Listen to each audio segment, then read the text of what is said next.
पुढची महत्त्वाची बातमी, संघाचे विचार असलेल्या साप्ताहिकातनं भाजपमधील परिस्थितीवर भाष्य करण्यात आलंय। हिंदुत्व मानणारा कार्यकर्ता आज खचलेला नाही तर हरवलेला आहे, संभ्रमात आहे, असा आशय संघाचे विचार असलेल्या साप्ताहिकात पाहायला मिळाले।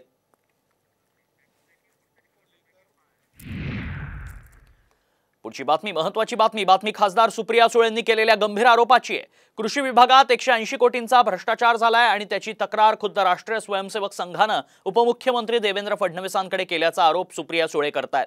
याची दखल आरएसएसच्या विवेक या साप्ताहिकाने घेतल्याचंही त्यांचं म्हणणं आहे।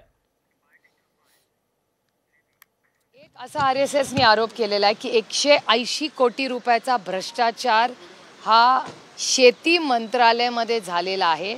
विवेक नावाचं त्यांचं एक मॅगझिन आहे, त्याबद्दलही काही लेखांचे आलेत।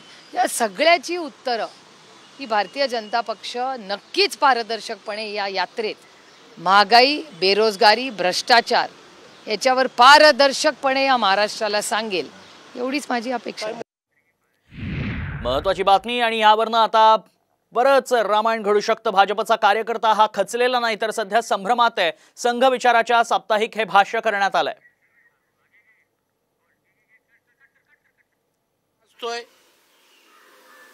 प्रक्रिया सुरू आहे आणि आलेल्या हरकतींच्या संदर्भात सुद्धा त्या ठिकाणी कन्सर्न घेतोय आणि ओबीसींच्या आरक्षणाला जराही धक्का लागणार नाही यापेक्षा काय स्पष्ट भूमिका सरकारने घ्यायला पाहिजे।